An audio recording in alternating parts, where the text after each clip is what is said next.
Vamos ao nosso último tema, contra-hegemonias, os estudos queer entre os saberes insurgentes. Para fazer a mediação, chamo ao palco Ana Paula Vencato. E os palestrantes, Larissa Pelúcio e Richard Miskolci.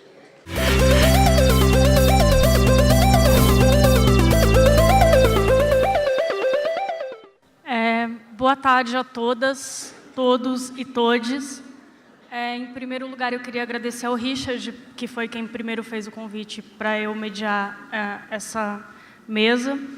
E agradecer em nome especialmente do Gonzaga, que foi com quem eu fiz todo o diálogo para a participação, a toda a equipe que está trabalhando aqui no seminário e também a todo mundo que está aqui assistindo, né? Bom, apresentando aqui os nossos palestrantes, não que eu acho que eles precisem de muita apresentação para esta plateia, mas vamos começar com o Richard Miskolci, que é professor associado da UFSCar e pesquisador do CNPq, doutor em Sociologia pela USP, coorganizou o primeiro dossiê de estudos queer publicado no Brasil, além de ter publicado diversos artigos e livros nessa vertente de investigação. Coordena o Quereres, Núcleo de Pesquisas em Diferenças, Gênero e Sexualidade. Bem, boa tarde novamente, né? Eu de novo aqui, né? Boa tarde a todas, todos e todes. E a minha fala agora vai ser bem diferente de abertura, né? Vai ser, espero que, infelizmente não, eu vou ter que ler para não perder a noção do tempo e tudo, que é uma tentativa de reflexão sobre muita coisa que foi falado aqui no seminário queer, né? Não é uma síntese completa e tal, mas tenho certeza que de alguma maneira, assim, é uma coxa de retalhos de assuntos, né, que foram tratados nas outras mesas. Eu diria assim que, de uma forma geral, o seminário conseguiu discutir questões que envolvem o global e o local, né, que tem relação direta com a maior visibilidade de dissidências de toda a ordem, dissidências corporais, de gêneros, sexuais, né, e também antinormativas. E, ao mesmo tempo, né, fazia parte o tempo todo dessa discussão, é claro, o cenário, né, nosso, contemporâneo, em que há também grupos organizados contra essas dissidências. Eu buscarei, nessa apresentação, tentar, né, esboçar uma análise histórica e sociológica do que tem se passado, de maneira a gente compreender, então, esse aparente paradoxo, né? Eu acho que é só aparente mesmo, entre maior visibilidade, espaço para essas discussões, a presença de vocês aqui, que é claro que é sinal desse interesse, e, ao mesmo tempo, tantos grupos e tantos discursos contra isso, né? Então, essa relação aí paradoxal, ou talvez contraditória, espero que se desfaça durante a minha fala, né? Eu diria assim, muitas pessoas têm falado sobre a política sexual atualmente como uma novidade ou como um adendo a outras políticas que já estariam em andamento, né? Na verdade, como já pesquisadoras feministas, decoloniais têm observado, o edifício político moderno, como um todo, se montou em torno dessas diferenças que agora estão no centro das nossas discussões. Quer dizer, a coisa vem de longe, apenas no presente nós temos um vocabulário para fazer a crítica disso, né? Uma crítica a partir do presente sobre o passado. E esse edifício político moderno ele se montou sobre a tríade sexo, gênero e raça. Então, essas problemáticas, esses eixos de diferenciação social e formação de diferenças já foram apontados desde lá do final do século XVIII, quando as feministas, ainda filósofas políticas, estavam colocando em xeque, né, a formação de uma concepção de sociedade que supostamente tenderia à formação da democracia e à extensão dos direitos a todas, né, mostrando que as mulheres estavam fora disso. A Maria Lugones, né, que tem uma perspectiva feminista decolonial, ela afirma que o colonialismo ainda marca nossas sociedades na forma da colonialidade do poder, esse conceito do Aníbal Quijano, né? A colonialidade do poder é a ordem epistemológica que deu sustentação à modernidade como um todo e ainda orienta a maneira como lugares e pessoas são hierarquizados, né? A colonialidade do poder impôs não apenas a dicotomia homem e mulher aos povos conquistados, mas, principalmente, um caráter de não-humanidade, que se valeu também da dicotomização do gênero e da sexualização de pessoas que também foram racializadas. Esses processos articulados, em que a colonialidade ainda viva associa raça, sexo, gênero, como formas de delimitação de modalidades de cidadania, eles são um objeto importante de reflexão. Eu acho que a gente tem que pensar nisso. Não é mero acaso, quando a gente fala das revoluções, né, do edifício político moderno, a gente vivencia sempre um apagamento histórico e eurocêntrico da Revolução Haitiana, né? E suprimindo as críticas ao colonialismo e também as históricas alianças entre alguns feminismos com o abolicionismo. A gente tem que retomar essa história e recontá-la. O Brasil, em particular, um país, né, em que pensadores como Silvio Romero, no final do século XIX, né, ecoando a fala da nossa pálida elite, diziam, né, o Brasil não pode ser o Haiti, né, é um exemplo disso tudo, é um exemplo e o produto da colonização europeia e a sua sociedade o resultado de um contato, infelizmente controlado e sob domínio branco, de europeus, indígenas, africanos, pessoas do Oriente Médio e asiáticos. Quer dizer, estamos muito além daquele mito das 3 raças, né? Somos muito mais globais e sempre fomos, né? A nossa diversidade étnica, que é tão proclamada em discursos nacionalistas e, hoje em dia, também pela retórica do multiculturalismo, mal encobre uma sociedade fraturada por tipos de cidadania que podem ser compreendidas como uma gradação de mais ou menos humanidade. Se o Brasil moderno nasce com a República de 1889, e eu diria que até partilho um pouco dessa percepção, eu acho, como eu explorei, inclusive, no meu livro, né, publicado em 2012, O Desejo da Nação, essa republicanização do Brasil, ela foi feita com prescrições de gênero e sexualidade. É fundamental perceber isso. E que essas prescrições de gênero, sexualidade, do papel do desejo, como ele deveria ser vivido, fizeram parte, são indissociáveis de um projeto de embranquecimento, né, que nos deixou marcas até hoje. A República Brasileira jamais concedeu cidadania a todos, né? Sempre foi marcada pela criação dessas modalidades e gradações de cidadania, que sempre mantiveram no topo o homem branco, masculino, heterossexual, cristão. De forma sintomática, essa é a minha tese no meu livro, o homem padrão dessa sociedade, e trazer o discurso é importante, a Guacira mostrou aqui como a gente desconhece as coisas, né? Temos que passar a conhecer algumas. Esse homem padrão que circula, ele acabou se revelando historicamente o soldado. As pessoas ainda não percebem como esse país é moldado por um imaginário militar da masculinidade, né? O soldado, inclusive, é a própria emulação de quem proclamou a República, né? Porque foi o Exército, né? E o serviço militar obrigatório, ele se encarrega até hoje de transformar corpos, né? E obrigar jovens, no ano em que completam 18 anos, a se alistarem, né? E esse processo de alistamento e de treinamento militar marca a entrada na vida adulta de pessoas que são subjetiva e corporalmente embrutecidas, algumas diriam masculinizadas. De certa maneira, é possível dizer, com risco de uma grande simplificação histórica, que 2 aspectos da República Velha não foram superados em 2015, né, passados 126 anos. Né? Um deles é que o alistamento militar obrigatório está aí, né, e já comentei o que ele faz, e a manutenção dos corpos das mulheres também sob o controle do Estado, já que ainda não há o direito a interromper a gravidez.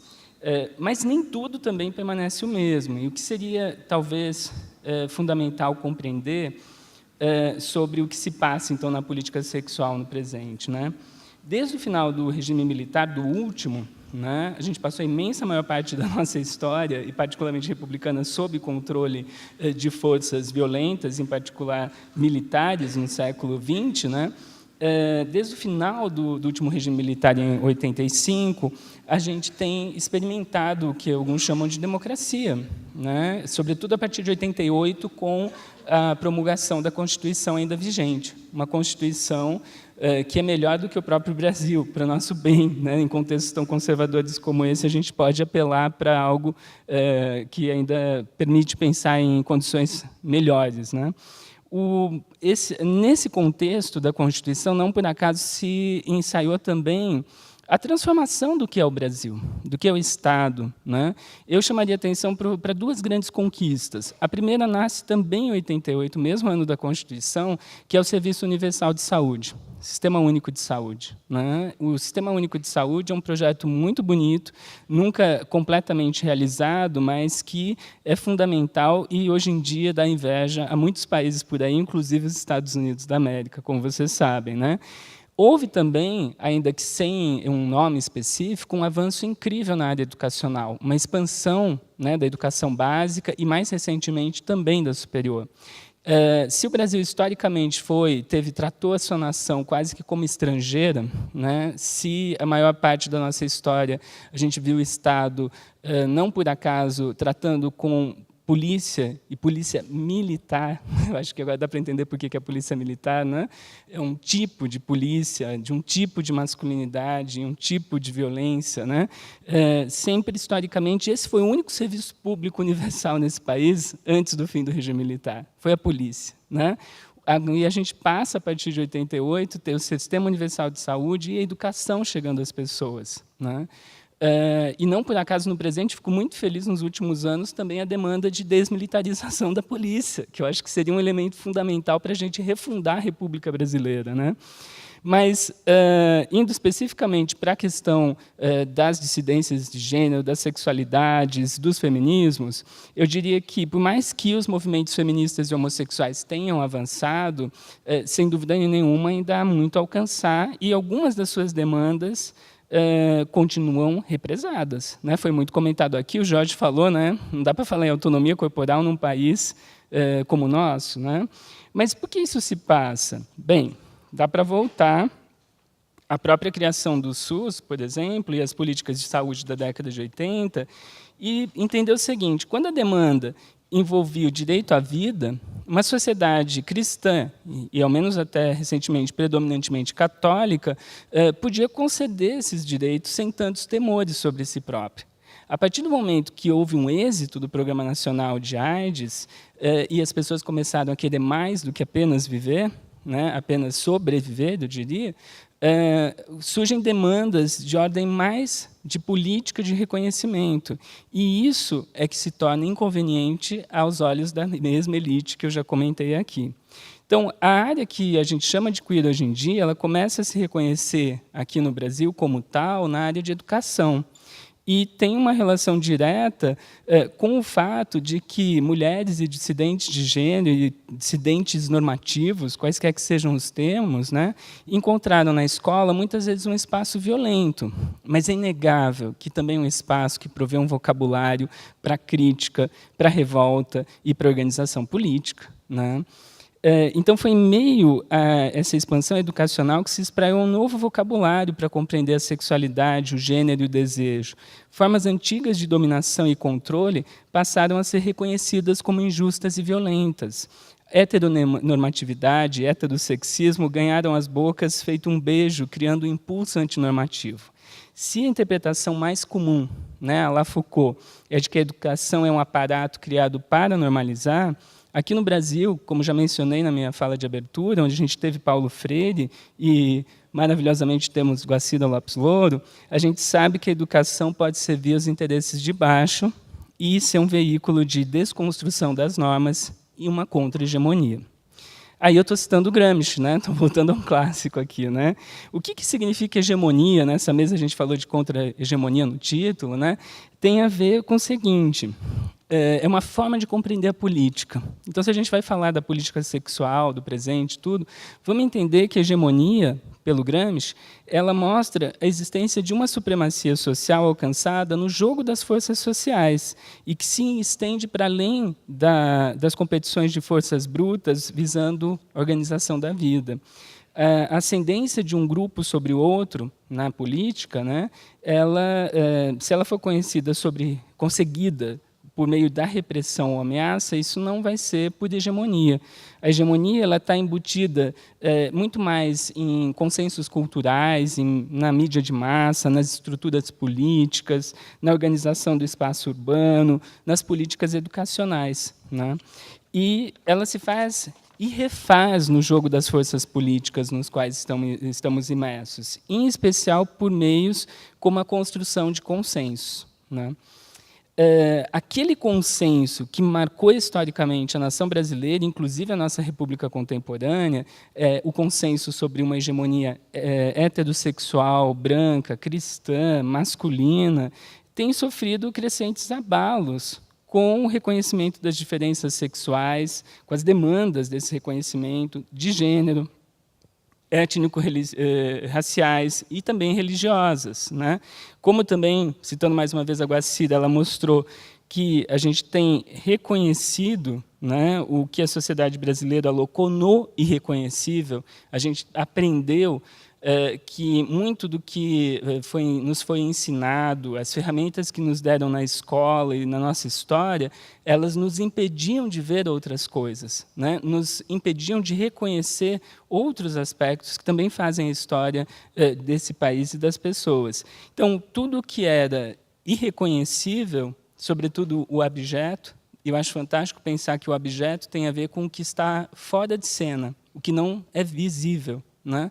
Nós passamos a ver essas inconveniências, a encontrá-las, a falar sobre elas, a prestar reverência a tudo que foi deixado de fora de cena, na invisibilidade.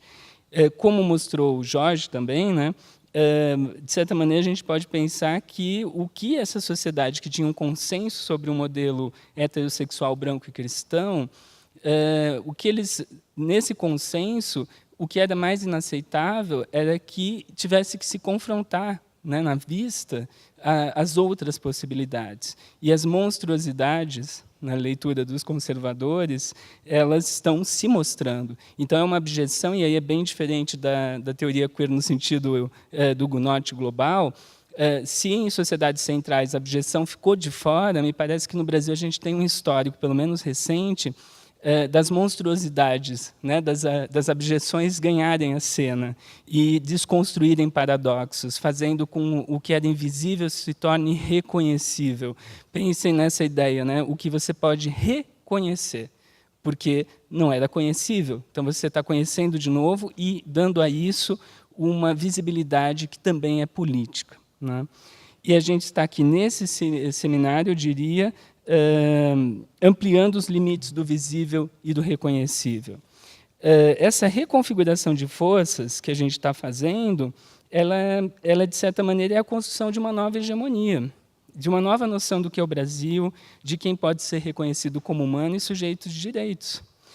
As questões queer, da transitividade de gênero, de quem pode ser reconhecido, né, como dos N gêneros e corporalidades, de resistentes às normas, quer hétero, quer homo, né, tudo isso formam parte dessa reconfiguração de forças maior, mas tiveram, sem dúvida nenhuma, um impacto mais sensível no que eu estou chamando de política sexual. Quase ao mesmo tempo, né, que nos movimentos homossexuais predominantemente pautados por gays e lésbicas, emergiu a pauta bem comportada do casamento e da família, também emergiu a pauta de outras coisas, como a dos T's, Is, Qs, quaisquer que sejam os seus termos, né? E essas pautas passaram a tensionar as anteriores, na minha visão e na visão queer, eu diria positivamente, transformando essas demandas e as possibilidades políticas de reconhecimento. Quando, em termos históricos, eu fico pensando, a gente fica pensando por que no presente há esses grupos organizados, conservadores e tudo mais, como se eles tivessem aparecido do nada, né? E há elementos históricos e sociais para entender de onde eles apareceram. Eu me recordo, por exemplo, acho que um dos pontos marcantes foi quando, na primeira campanha eleitoral da atual presidenta da República, um concorrente dela, ex-ministro da Saúde, colocou no ar uma propaganda em que mulheres brancas, né, apareciam grávidas andando pelos campos e tal. Uma decisão que fez com que uma política de esquerda fosse jogada nos braços dos conservadores religiosos e fizesse um pacto pela não modificação de muitas coisas dessas pautas. Então, o freio atual vem dali, pelo menos, né? Então, desde 2010, a aliança entre conservadores religiosos de diversas vertentes, que, desde 2010, né, essa aliança foi se montando, e o que se passou nas eleições de 2014, formando essa bancada de interesses que querem frear, né, as contra-hegemonias, a possibilidade de modificação desse consenso sobre o que é o Brasil, a nação brasileira. Essa bancada ela foi montada, né, em pelo menos 4 anos de trabalho por parte deles e delas. Mas não nos enganemos, tá? Porque não é uma bancada apenas de pessoas contrárias a avanços na esfera da sexualidade e do gênero. A gente tem que perceber que é uma bancada muito bem chamada, né, ultimamente, assim, com um apelido de BBB. Não sei se vocês estão familiarizados com isso. BBB significa boi, bala e Bíblia. Tá? Essa bancada do boi, bala e Bíblia, ela mostra claramente uma junção de interesses que mostra uma continuidade mórbida dos que pautaram a nossa vida no Brasil desde a colonização. Desde a cristianização forçada, que continua no B de Bíblia, a exploração das nossas riquezas naturais, no caso da bancada, né, ruralista ou do boi, e também do controle mortífero da população na bancada da bala, que quer a redução da maioridade penal e tudo mais que vocês conhecem.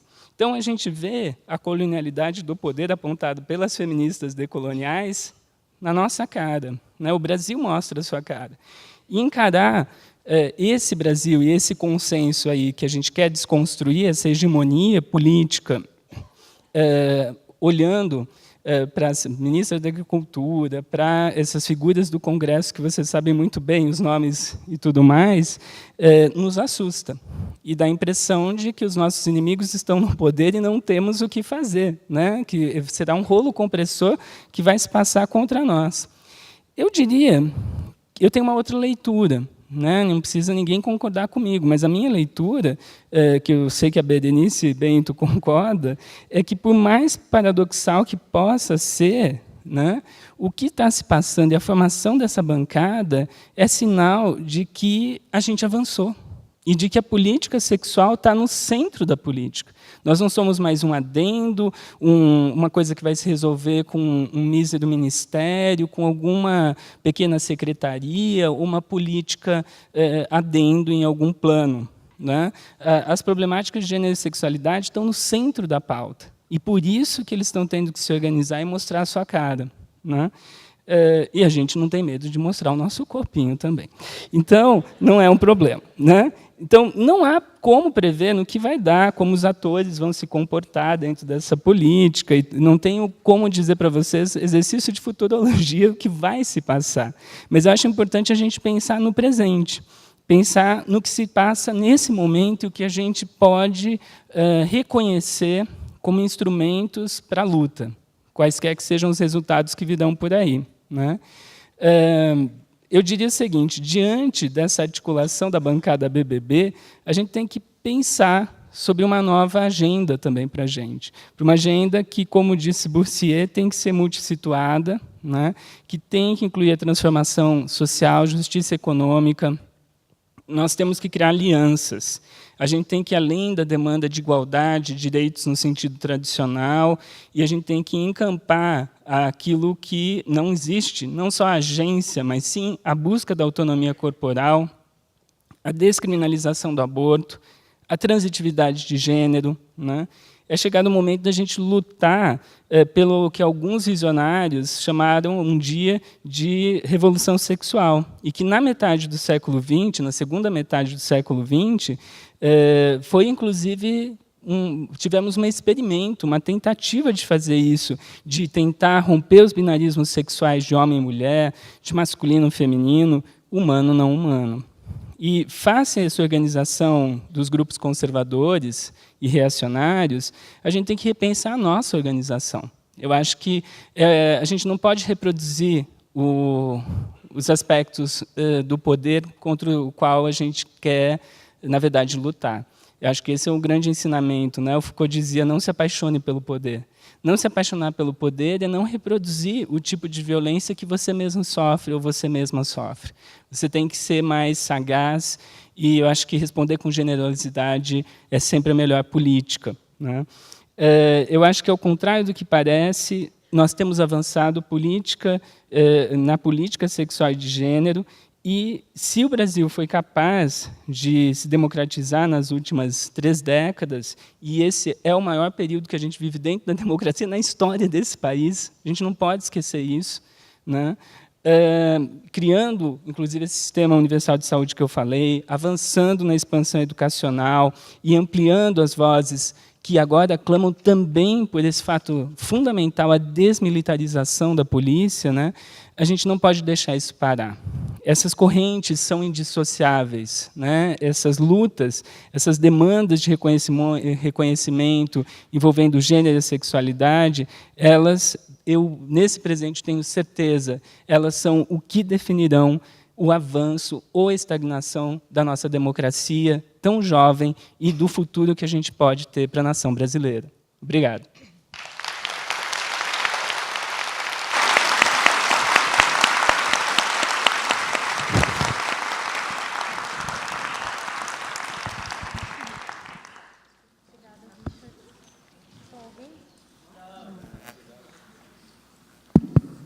Agora sim. Obrigada, Richard.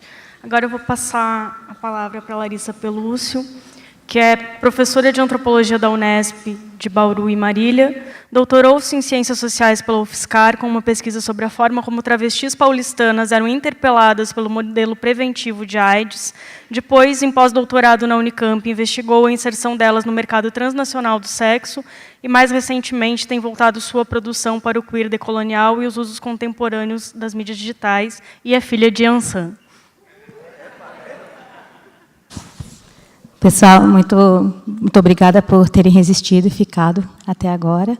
É muito difícil não ser repetitiva, e eu vou começar repetindo os agradecimentos que não são mera formalidade, são muito autênticos, ao Richard, a toda a produção do SESC, à revista Cult e a todas as minhas colegas, meus colegas e muitas alunas e alunos que eu estou vendo aqui, e todas as pessoas presentes. É muito bom mesmo, eu me sinto muito privilegiada por estar, nesse momento, ocupando esse lugar. Acho que a gente está num momento histórico, o Richard falou disso com muita propriedade, e eu acho que as falas que esse palco presenciou, que vão ficar agora armazenadas na internet, são muito potentes, né? E eu me sinto muito honrada mesmo de poder estar nesse lugar. Eu vou ter que pôr meus óculos. E eu pensei numa fala assim muito inspirada pela fala do Richard, né? A gente ensaiou, sim, e pensei também numa outra fala de um colega que eu gosto muito, que é o Fernando Pocaí, que me inspirou bastante por esse momento. Então, é um pouco porque que o queer me interessa, né?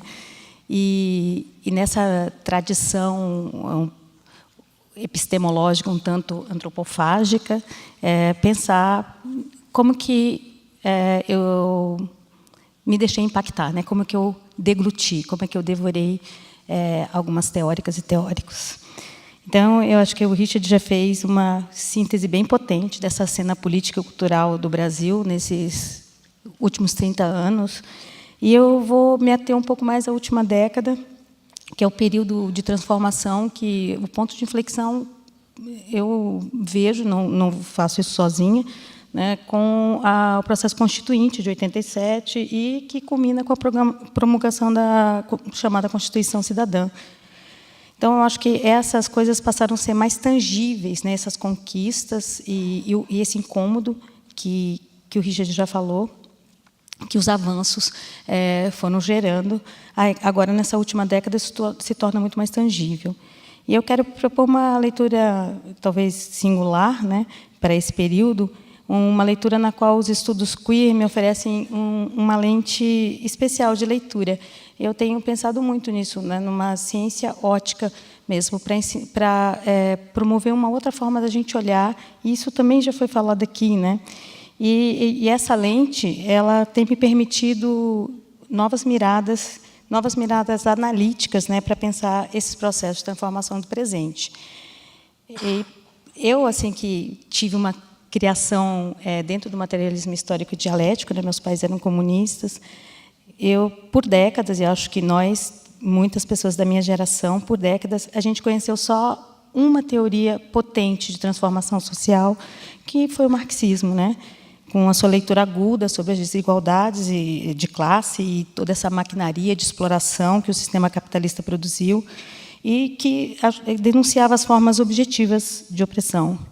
Os estudos queer nos oferece, ao meu ver, uma teoria para a torção desse nosso olhar para o social, revelando que essa maquinaria também mostra a sua potência na maneira como constitui formas subjetivas de opressão. Ela nos instrumentaliza melhor. Eu me senti mais nutrida por essas ideias que eu devorei, né, nos textos desafiantes da Judith Butler, na ousadia da Beatriz Preciado, hoje Paul, né, nos questionamentos iconoclastas de tantos e tantos autores e autoras que começaram a escrever sobre a ordem sexual do pós-AIDS. Algumas pessoas estão até aqui presentes, de forma a questionar toda essa maquinaria da qual eu estou falando de forma um tanto impressionista. A teoria queer é uma filha um tanto rebelde, né, porque ela se propõe assimilacionista do chamado, então, movimento homossexual. E, assim como os feminismos, ela tem nos ajudado a conferir uma espessura política ao pessoal, evidenciando que o privado é uma dimensão, sim, atravessada pelas relações de poder, por disputas pelo direito de dizer como a gente deve amar, né, se comportar, cuidar do corpo, da família, desejar, de modo que aquilo que acontece entre as quatro paredes nunca é verdadeiramente isolado e que é produzido coletivamente. É óbvio, mas a gente ainda tem que repetir isso, né?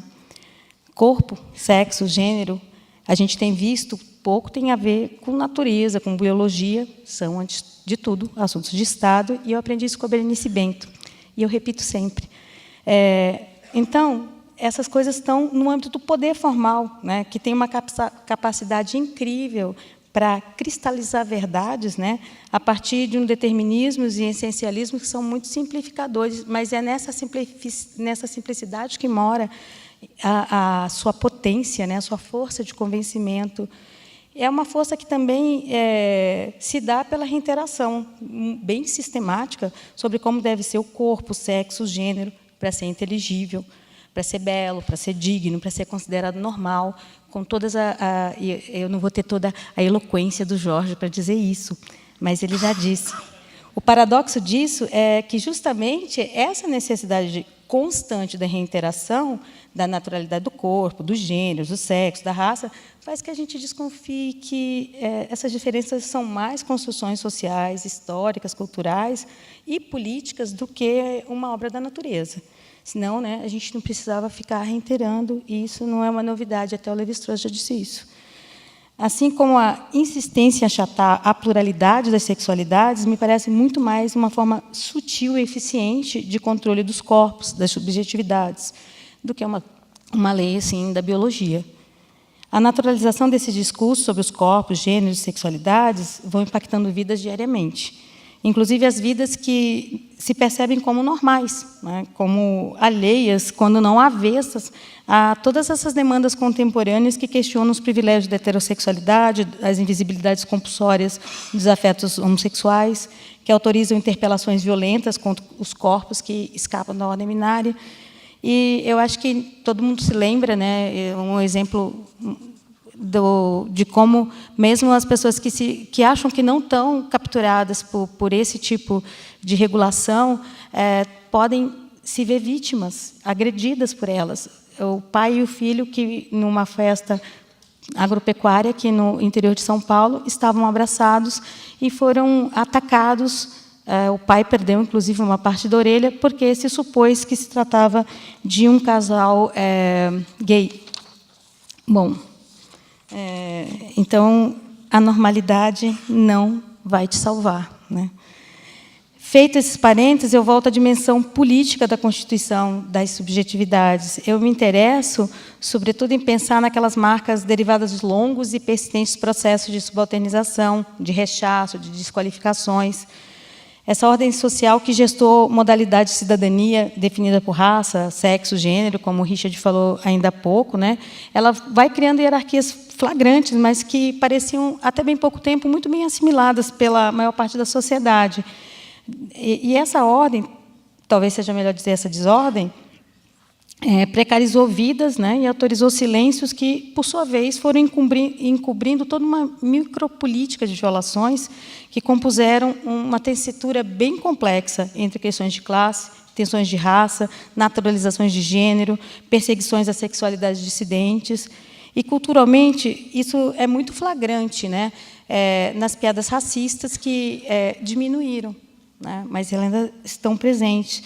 Nas brincadeiras machistas, nas expressões corriqueiras, como fazer programa de índio, ou naquelas em que a sexualidade, quer dizer, a homossexualidade, vai ser confundida com um tipo de falha moral, quando alguém chama o outro de viado porque o cara errou um pênalti, né?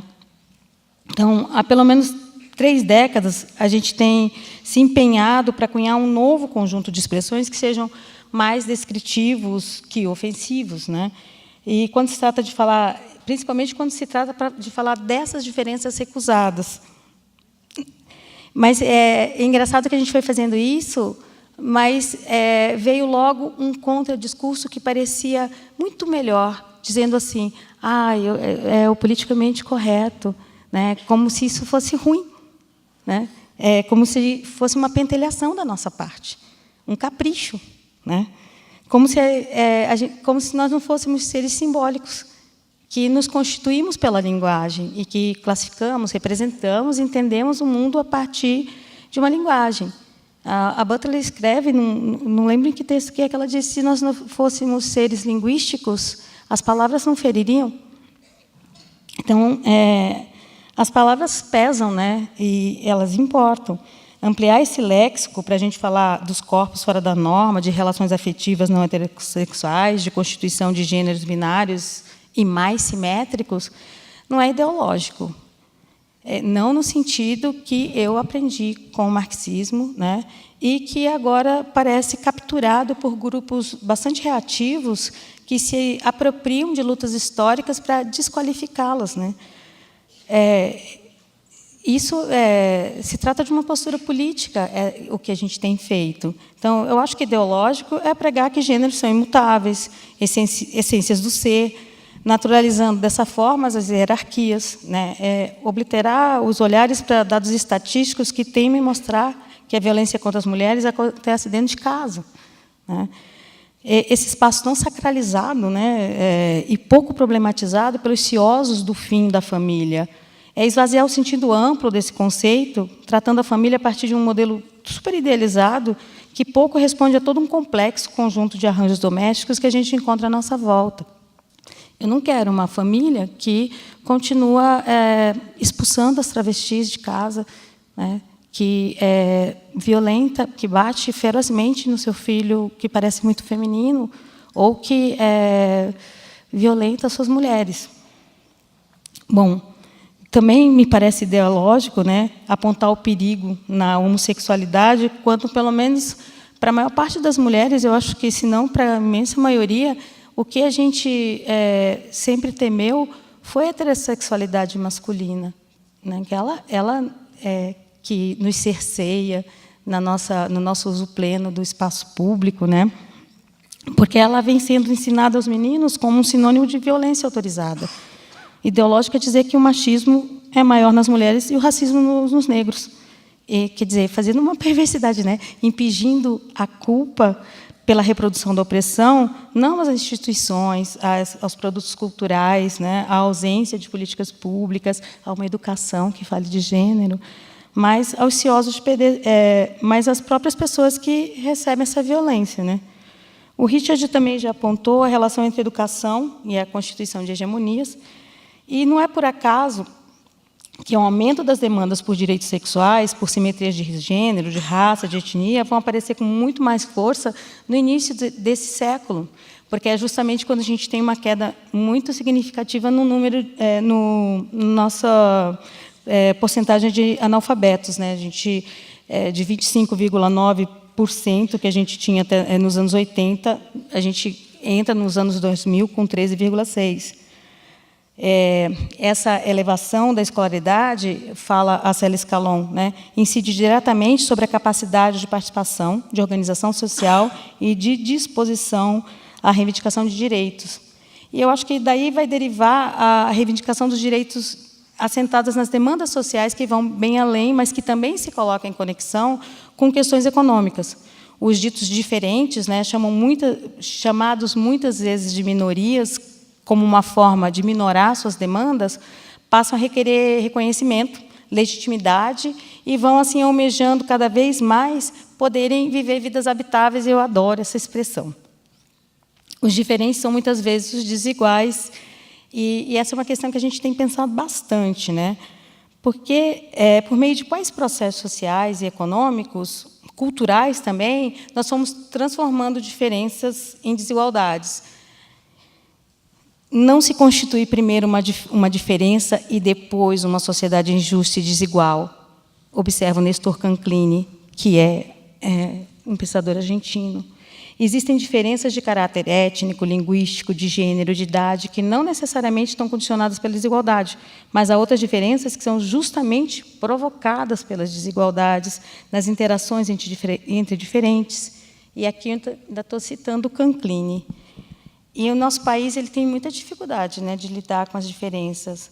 E é interessante ouvir uma pessoa estrangeira falando desse mito, né? A Judith Butler falou lá em Salvador, no Desfazendo Gênero, que a gente vive e difunde essa fantasia potente sobre a nossa multiplicidade, né? Sobre como nós somos diversos e como a gente tem essa recusa às diferenças que são tão flagrantes. E a gente flagra isso no insistente apagamento que a gente faz de raça por meio da ascensão social, na ascensão de classe, ou quando a gente usa categorias regionais para desqualificar corpos e comportamentos. Aqui no estado de São Paulo, principalmente na cidade de São Paulo, a gente fala de baiano e baianada, no Rio, de Paraíba, né? Talvez essa flagrante dificuldade, e talvez por isso a gente tenha apostado, a gente, não nós aqui, tá? Mas um coletivo muito expressivo na expressão tolerância e diversidade. E a Carla Rodrigues já falou um pouco disso. Meu texto era muito original antes de todo mundo falar, gente. Tolerar não é aceitar, a gente já sabe disso. Mas a gente pensa muito pouco como a tolerância promove aquele que tolera a um patamar moral superior do tolerado, né? De modo que não são os valores excludentes que constituem certas humanidades como menos humanas que precisam ser questionadas, mas a diferença tolerada, né? Até quem sabe um dia eles, né, se dão conta e assimilam a norma. De maneira também que a ideia de diversidade acaba reproduzindo, em certa medida, essa perspectiva da normalização, né? Pois não aposta no contato, no atrito, o se conhecer e se reconhecer pelo outro, né? Esse conceito de diversidade, né, com esse conceito, a cultura dominante continua a não ser questionada. Por isso, a gente tem preferido, e agora a gente aqui, né, a partir das contribuições dos estudos queer, mas não só desse campo, trabalhar com a ideia de diferença como uma categoria analítica e mais mobilizadora. O que a gente está querendo reivindicar e trazer para a reflexão é justamente uma discussão que torne visível essas linhas sutis, mas que são muito potentes, né? Que a diversidade, com o seu mote da tolerância, desenha entre uma pretensa normalidade, né, e o desvio. Novamente a Butler, nossa, ela deve estar com a orelha quente. Em um texto recém-traduzido para o português, ela escreve que a gente passa a existir a partir do momento que o discurso nos alcança, e que a nossa existência se prova precária quando esse discurso falha em nos convencer. E ela prossegue.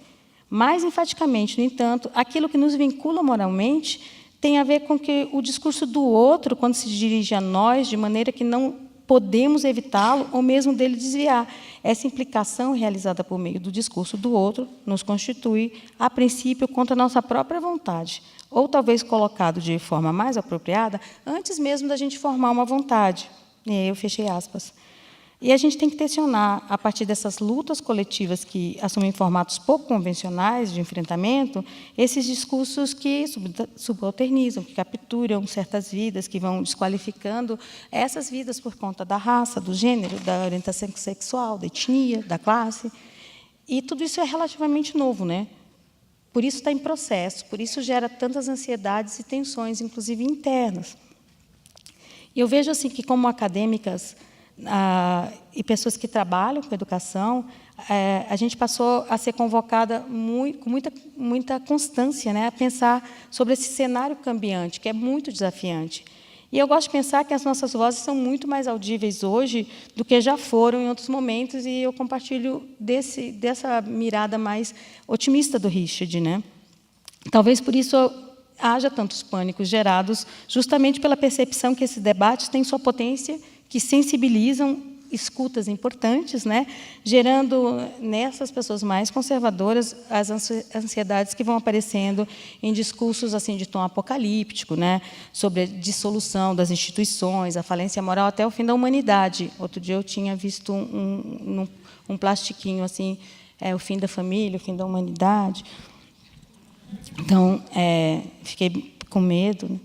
Por nosso lado, eu acho que a gente tem constituído um campo de saber bastante consistente, né? Eu ouso dizer que muito mais afinado com essas demandas do presente, sobre direito, cidadania, né? Saúde integral, educação.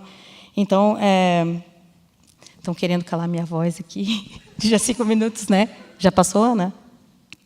Não, falta 2 minutos. 2 minutos. Bom, eu entendo a teoria queer como um exercício epistemológico e, portanto, com todo um potencial para a elaboração não só de novas bandeiras políticas, mas como uma teoria capaz de propor um outro vocabulário muito mais prismático, né?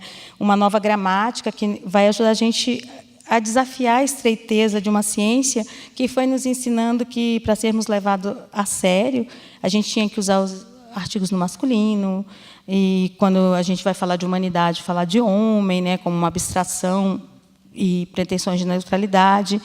E eu entendo que a teoria queer deve sua elaboração a um complexo processo histórico, político, pelo qual os saberes sujeitados foram se insurgindo, foram conquistando, a partir do segundo pós-guerra, sobretudo, múltiplas arenas de expressão.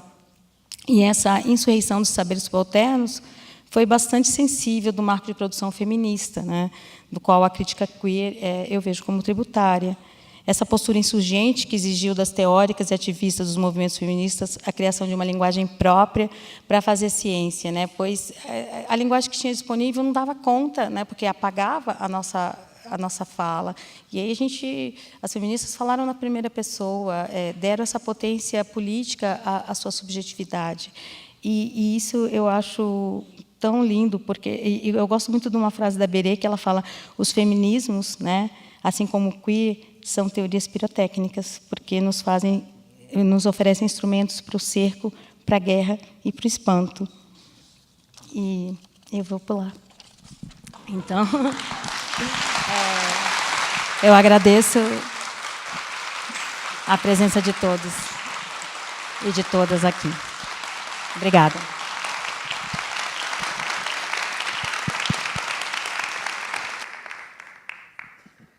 Obrigada, Larissa. passar agora as perguntas. Se alguém mais tiver perguntas, por favor, faça, né? É um momento importante dessa nossa interlocução aqui, a parte das perguntas. A primeira pergunta é direcionada ao Richard, mas eu acredito que a Larissa também possa responder. Assim como ocorre no feminismo, é da Kali, do IFISC, espero ter falado certo. Assim como ocorre no feminismo, aliás, nos feminismos, o movimento queer não é unificado, apresentando diversas correntes. Por não constituir uma unidade, será que existe a possibilidade desse movimento coletivo ser sequestrado por questões ou objetivos individuais? Se sim, como evitar que isso ocorra? Tá com som? Tá, agora sim. Excelente pergunta. Sem dúvida que pode ocorrer, né? Mas a gente tem que perceber, acho que, não sei, busquei tornar isso visível. Eu acho que a política de alianças, a ideia da generosidade, de sentir que a gente tem um trabalho, sobretudo, coletivo, né? Isso é possível e é o que torna possível a luta política no presente. Eu acho que há elementos aí de um processo de individualização social e avanço de uma visão que alguns chamariam de neoliberal. Eu acho que é complicado, tem que definir o que a gente entende por neoliberalismo, né? Isso tem tornado mais difícil as pessoas fazerem esses acordos, essas alianças e terem essa generosidade de perceber de que nós temos que encontrar um consenso e lutar, né, juntos e juntas, muitas vezes sem que a sua visão seja completamente a que vai ser adotada pelo grupo, né?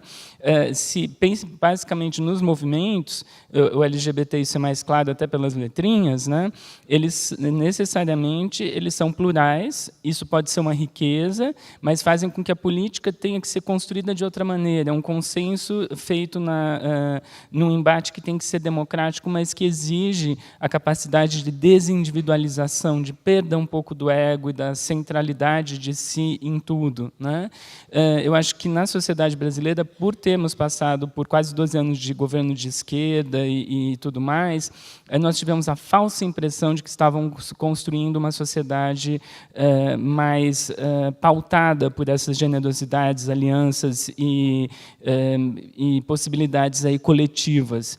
Acho que fica cada vez mais patente para a gente que, infelizmente, governos de esquerda podem gerar individualismo, consumismo e um processo de atomização social, né? Então, o nosso desafio no presente, se na Europa isso é muito visível, Bourdieu mostrou isso, mostra muito bem nos seus escritos, aqui eu acho que nós temos um desafio que é perceber como a sociedade brasileira de 2015 é incrivelmente mais individualista, mais conflituosa e tendente aos atomismos do que ela era 15 anos atrás, né? E como que a gente pode, então, construir política e reconstruir essa possibilidade de unir forças e perceber que, juntos, nós temos mais condições de lutar, né?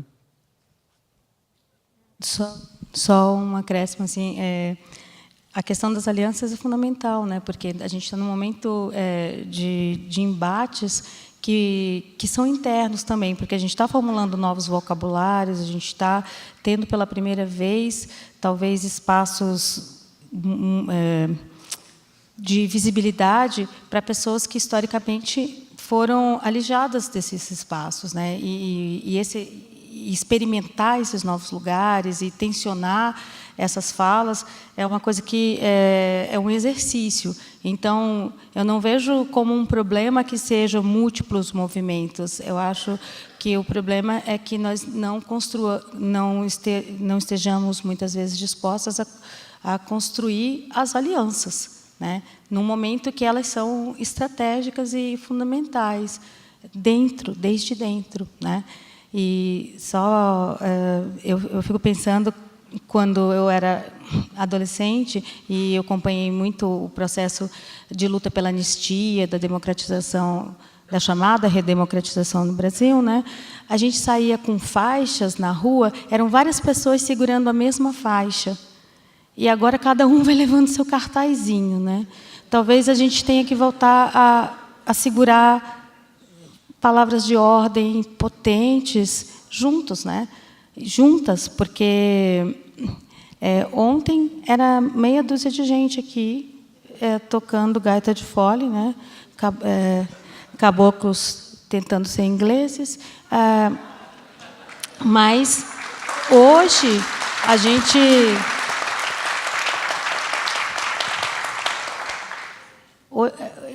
desde aqui de hoje eu não sei como vai ser amanhã se a gente não fizer as alianças, né?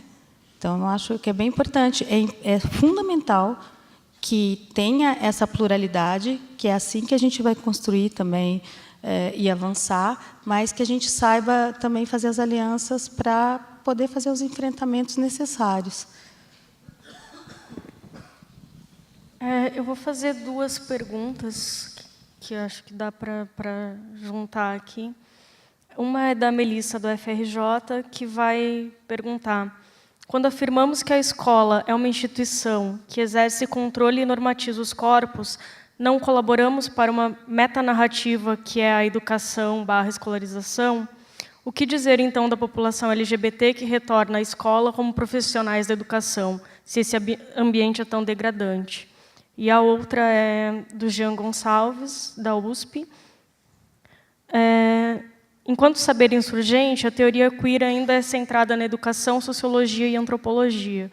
Devemos reivindicar uma expansão pelos demais campos da academia, explorar uma epistemologia queer na psicologia, nas artes e na comunicação, e até mesmo nas ciências duras? Bem, perguntas todas excelentes, né? Difíceis, daquelas que a gente só consegue responder parcialmente, ainda mais assim, né? Eu diria que, se eu entendi bem o que era a questão aí sobre a escola, eu acho que é problemático a gente pensar que a escola é só violência. Eu compreendo, eu também vivenciei essa violência na escola, né? Que as pessoas falam quando você é xingado, quando você é maltratado. Escrevi muito sobre isso, vocês sabem. Mas não dá para esquecer que foi esse ambiente também que pôde prover para mim um vocabulário para eu entender que aquilo que se passava era violência. Então, há um potencial. Eu acho que nós sofremos diferentes formas de violência e injustiça em todas as instituições, mas não são todas as instituições que nos dão também um vocabulário para entender o que se passa e se voltar contra isso. Então, eu acho que é perigoso a gente se voltar a esse discurso anti-escolar, né? A escola tem um potencial democratizador muito grande, e a gente tem que reconhecer isso, e mais ainda no Brasil. No que se refere a uma epistemologia queer, eu acho que a queer é epistemologia, né? E não tem disciplinaridade.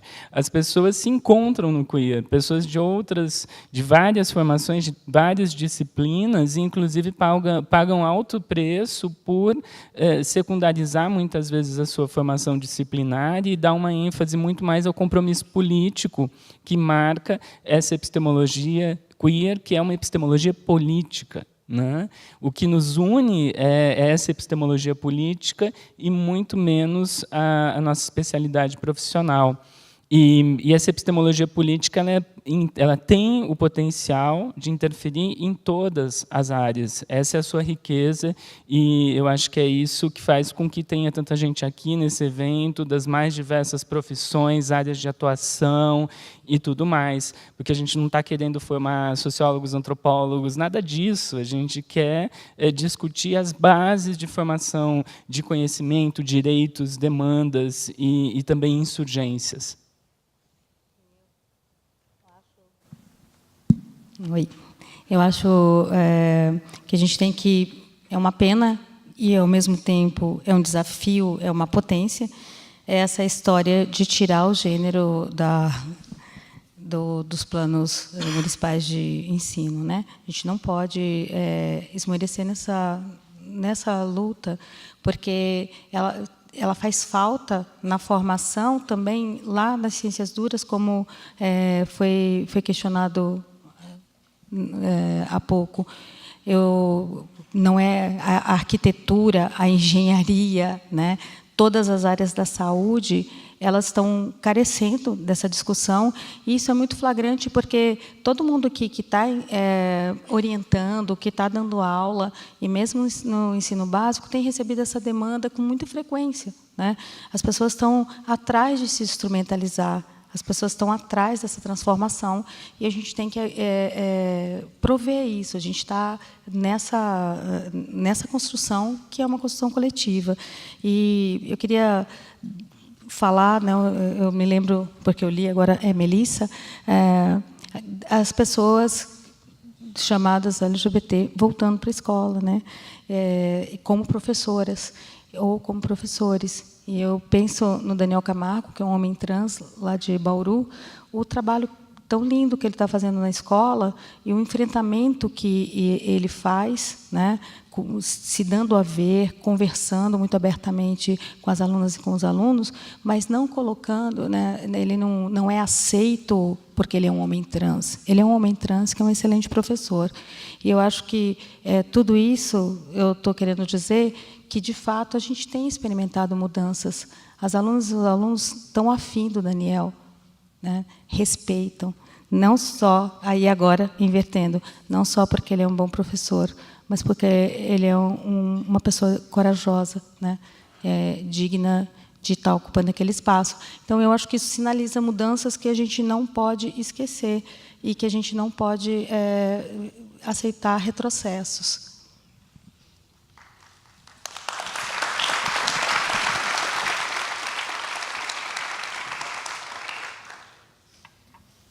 Larissa, tem uma pergunta do Jean aqui. Outra. O Jean está produtivo nas perguntas. Que bom, mandem mais, gente. Não. Essa é para você, Larissa. A reiteração ou regulação da ordem binária que desqualifica e hierarquiza corpos dissidentes parece passar pelas narrativas que circulam na contemporaneidade. Não é hora de perseguir uma comunicação ou narrativas queer? Não passaria pelas mídias? O retorno aqui está muito ruim, então eu tenho que ler. A gente não escuta tão bem quanto vocês o que a Ana lê. Às vezes a gente não entende a pergunta, por isso que pode parecer que a resposta é diferente da que foi perguntada. A gente vai no rumo, né? Não é hora de perseguir. Então, eu acho que a gente está fazendo também, mais uma vez, essa busca, né? E por isso que eu acho que é super importante que nós tenhamos essa pressão para se discutir mesmo gênero na nossa formação acadêmica, que lá parece que a grita ainda não chegou, né, o pânico. Mas a gente tem que ter, sim, essa discussão. Há um vazio. Eu dou aula no único campus da Unesp em que tem comunicação. E as pessoas que estão buscando essa formação na comunicação, jornalismo, sobretudo, me procuram com muita frequência, né, porque elas estão, primeiro, muito convocadas na sua vida cotidiana para essa temática. E tem buscado, eu dou muita entrevista na TV Unesp, porque assim, é o que tem para hoje, né, chama Larissa. Está ali mesmo, né, mora ali, pertinho, e a TV Unesp é em Bauru, né? Então, eu vejo assim, o cuidado das jornalistas, dos jornalistas da TV Unesp, em ter um vocabulário que não seja excludente, que não seja agressivo, que não seja violento, né? Então, assim, tem toda uma nova geração que está muito ciosa disso, que está muito atenta, que está a fim de reagir mesmo. E eu acho que os editores desses grandes veículos têm que ficar muito ligados nisso, porque daqui a pouco eles não vão conseguir profissionais que parem, porque essas pessoas vão se sentir tão violentadas ali dentro que eles vão ter que subir o salário para segurar as pessoas ali dentro. Porque há uma busca, as pessoas sentem isso no seu cotidiano. Eu vejo, olha, eu entrei na Unesp em 2010. Eu não tinha, numa sala, por exemplo, da psicologia, que é um curso para o qual eu mais dou aula, alunas que dissessem, eu sou feminista. Hoje não tem sala, da psicologia principalmente, né? Infelizmente menos da educação física, mas eu tenho em rádio e televisão, eu tenho em design. pessoas que estão sempre querendo a discussão, se dizendo feminista, lutando por um outro vocabulário. Esse ano a gente tem 2 coletivos que começaram a atuar dentro da Unesp Bauru, né, que é o Quimpa, que é um coletivo negro, e o Abre Alas, o feminista. Então, eu acho que isso é tão importante, porque essas pessoas já estão na universidade, elas vão se formar daqui a pouquinho. Né? E daqui a pouco elas estão no mercado, e elas estão levando para os seus campos algo que tem a ver com a pergunta anterior, uma outra epistemologia. Né? E isso é isso que dá uma vontade da gente levantar todo dia e falar, puta, eu vou dar aula, legal. Né? Então...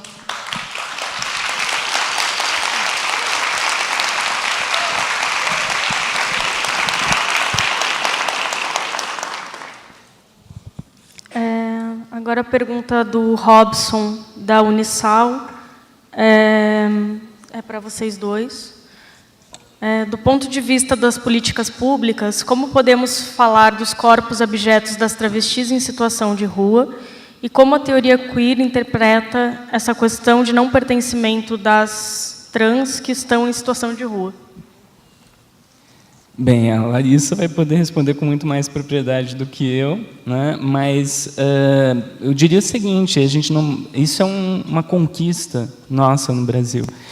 O que é teoria, no sentido de um discurso que circula muito mais academicamente, né, no norte global, entre nós, aqui no Brasil, tem virado prática. Né? Eu acho que é fundamental a gente perceber que a gente não fala apenas, com todo respeito, o conhecimento também tem que circular, às vezes, apenas, né, no discurso, mas os nossos discursos têm se tornado práticas na área de educação e saúde no Brasil.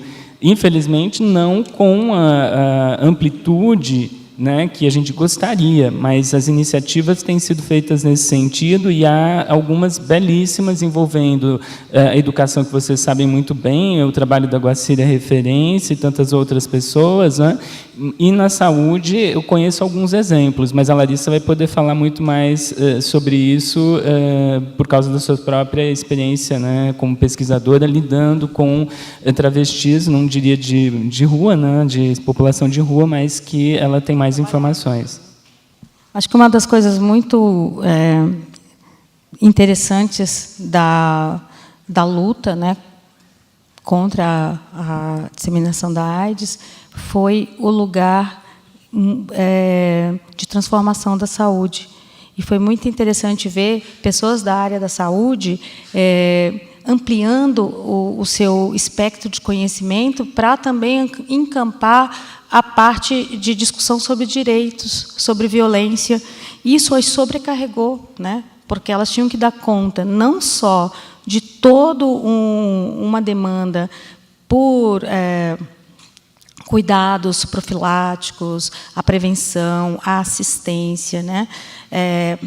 Formular uma outra linguagem, inclusive para que as pessoas que atendem a população de travestis prostitutas, de mulheres prostitutas, para que essas pessoas se sentissem acolhidas no campo da saúde, elas tiveram ainda também que buscar uma outra formação, uma outra qualificação para abarcar, né? Por isso que eu brinquei um pouco com a ideia de sujeito, né? De você acender esse lugar de cidadania com S, né? Porque enquanto a AIDS foi promotora para algumas pessoas, mas como isso também era uma armadilha na medida que guetizava, mas a gente já está em outro momento.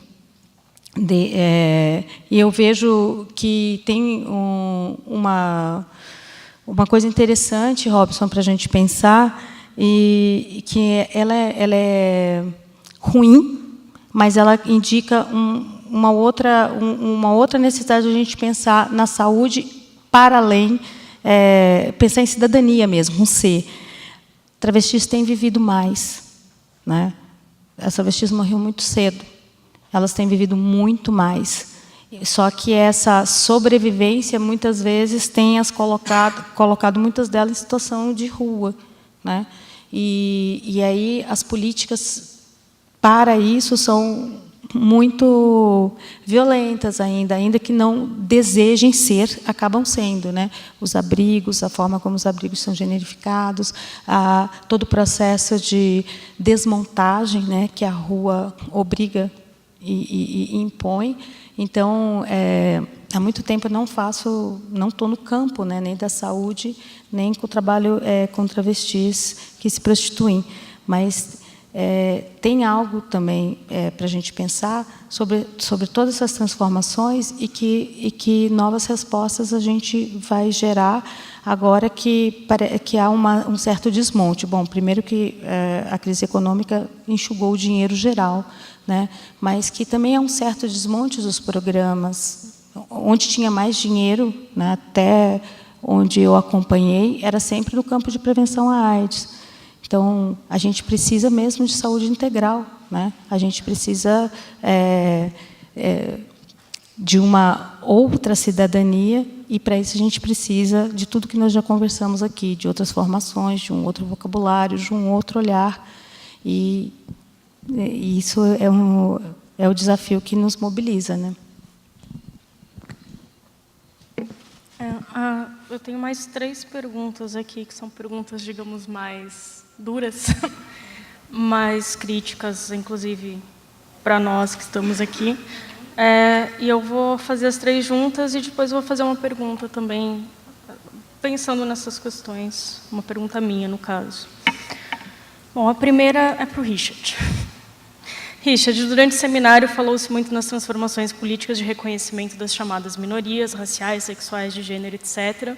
Como você enxerga a não presença dessas pessoas aqui, sem um lugar direto de fala? Como reverter tal quadro, se ainda precisamos falar por eles ou nós? Essa pergunta foi do Leonardo Fabre.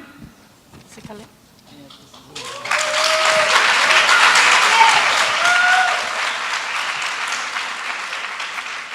A segunda pergunta também é para o Richard. Na sua fala de ontem, você falou brevemente sobre o conceito de cisgênero. Hoje, no seu apanhado do contexto histórico e social do país, você repetiu os termos política sexual e feminismo e homossexuais. Onde estão as pessoas trans na sua exposição da teoria queer? Da Juliana, ou Juliane, eu não consegui entender a última letra. E a última, eu acho que é mais geral. Tiago, enfim, não entendi o sobrenome. O primeiro seminário queer é uma grande iniciativa para a difusão dos estudos de gênero no Brasil. Entretanto, é nítida a presença majoritária de acadêmicos brancos de classe média alta. Como ampliar a visibilidade da teoria queer e fornecer meios e espaços para que seus próprios agentes, travestis, pessoas trans, drag queens e outras minorias possam se expressar de forma direta, sem o intermédio da academia e de alguns poucos privilegiados? Eu queria fazer uma pergunta junto com essas, pensando...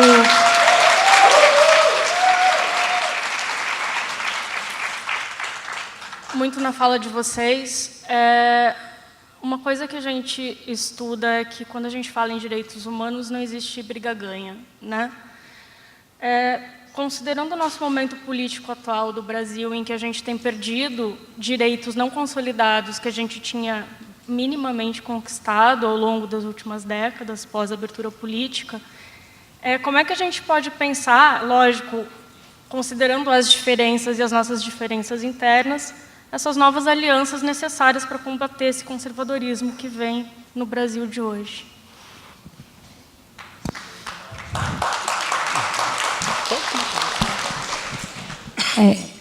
Eu vou responder, tentar responder, né, do Tiago, porque as outras 2 foram dirigidas para o Richard, né? Mas eu penso assim, que o que a gente tem feito nos últimos tempos, e acho que a maior parte das minhas colegas e colegas não foi falar por ninguém, foi falar com, né?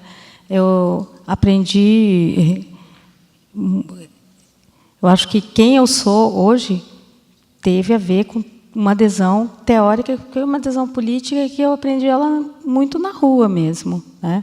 Muito eu gosto muito de uma expressão do Perlonga, que ele fala investigador callejero, e eu não vou negar meu lugar de privilégio, realmente. Eu fui privilegiada em muitas coisas, inclusive com uma família bastante libertária, né? que me fez sempre ter uma grande recusa à ordem, à norma, né? Porque ela parecia sempre muito violenta e ela estava sempre dentro da minha casa nas discussões que meus pais faziam. Então, eu fui privilegiada, inclusive, nesse aspecto. E a ideia é justamente que a gente possa transformar esse campo. E agora a gente já tem pessoas como a Jaqueline de Jesus, a Luma Andrade, a Daniela Andrade, a Viviane V. E que eu tinha até citado no meu texto, mas eu me alonguei, a Mara Moira, né? E eu vou pecar em não nomear uma série de outras figuras intelectuais, acadêmicas, muito importantes.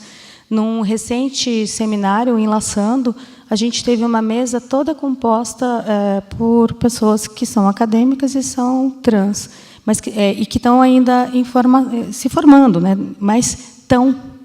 E, evidentemente, que elas também têm um lugar de classe, pelo menos algumas delas, que possibilitou, com mais facilidade, que elas enfrentassem preconceitos, barreiras. Então, a ideia eu não quero ficar com esse microfone para sempre, de jeito nenhum, né? A ideia é que eu possa ter lutado junto. Eu quero lutar junto, eu quero transformar junto. E eu quero que essas pessoas estejam aqui, né? E que eu não precise mais estar aqui, né? Essa é a ideia. Então, mas por tudo isso que a gente estava conversando agora, por toda essa história tão violenta, a nossa história é violenta, a história da colonização é violenta. Ela é fundada na escravidão, gente. Na plantation. Todo mundo estudou isso para passar no vestibular, né? Ela é muito violenta. Então, e ela é muito recente. Então, a gente fez uma história de 30 anos aqui. E a gente tem visto que esses 30 anos eles têm sido altamente transformadores, né? Muito mais do que os 470 que os antecederam. E talvez isso que seja tão assustador. Então, o que a gente precisa fazer também é continuar nesse enfrentamento, porque eu acho que nós estamos conseguindo, juntas, gerar também um campo muito especial de interlocução e de produção de conhecimento. Então, muitas vezes, assim, eu me nutro muito com as coisas do movimento social, eu sou desafiada pelo movimento, mas eu acho, sem pretensão, que a gente também fornece um vocabulário, né? E eu vejo, como a Berê já falou, o Richard também já falou, quer dizer, escreveram em outro momento, que aqui também é um lugar político, né? E que esse lugar, sim, é um lugar de privilégio, mas que eu vou me sentir muito mais privilegiada, sem nenhuma demagogia, quando eu não estiver mais sozinha, porque essa vai ser uma sociedade muito mais legal para eu viver, como mulher, como mãe, né? Como professora.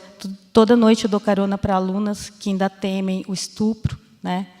E tantas histórias que aconteceram tão perto de mim, tão dentro de mim, né? De violações, de brutalidades com a vida, com as pessoas que eu amo. Então, eu quero muito transformar isso, e eu só vou transformar isso coletivamente, eu não tenho a menor dúvida. E é isso. Não consegui ser mais do que retórica e emotiva nesse momento.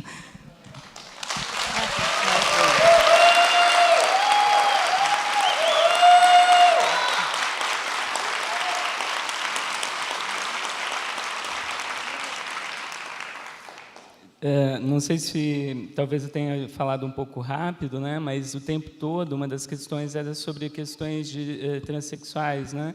Na minha fala eu estava falando de políticas de gênero, falava o tempo todo das possibilidades da busca da autonomia, de transitividade de gênero. Então a ideia era sim incluir, várias vezes eu falei isso, né? Gostaria de deixar claro, tem o texto disponível, né? E no que toca a falar pelo outro, sinceramente, eu acho que, eu concordo 100% com a Larissa, eu diria o seguinte, mais uma vez aquilo que eu falei sobre generosidade, construções de alianças e tudo mais, né?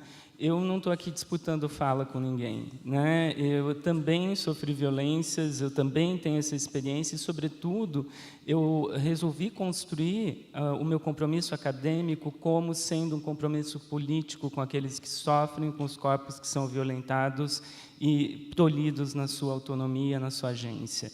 Eu acho que isso também valida a minha fala. Não estou falando pelos outros, eu estou falando com os outros.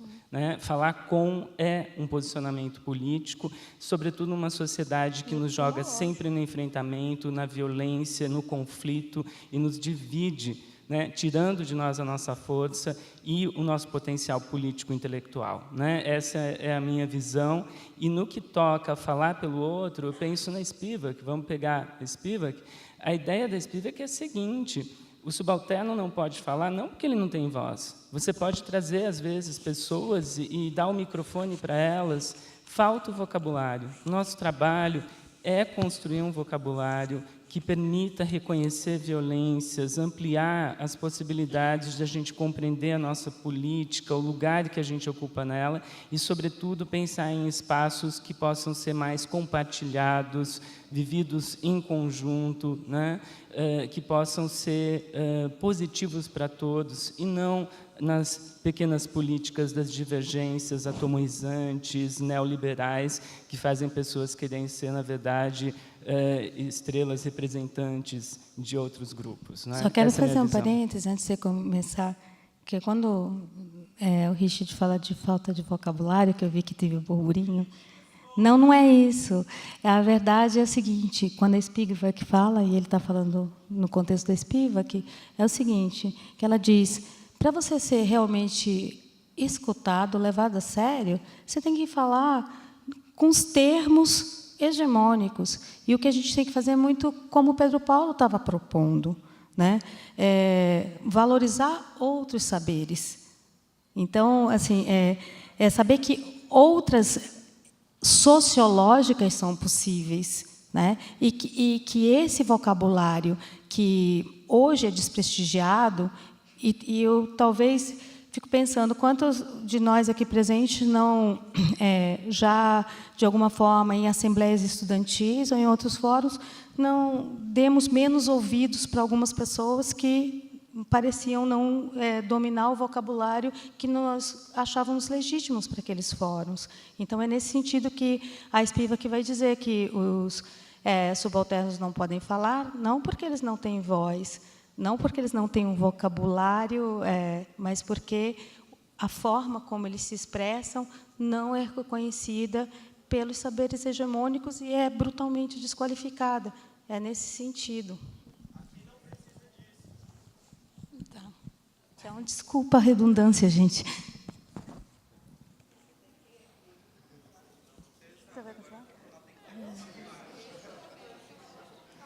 Bem, só agradeço. Bom, a gente não tem mais questões. Todas as questões que foram enviadas aqui para cima foram feitas.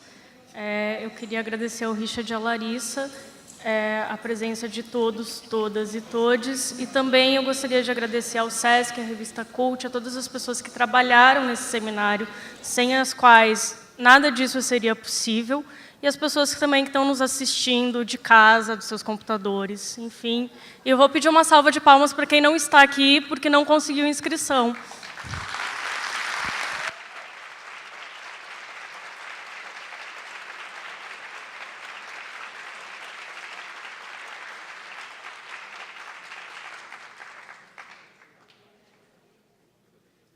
Não tem, né? Ah, tem.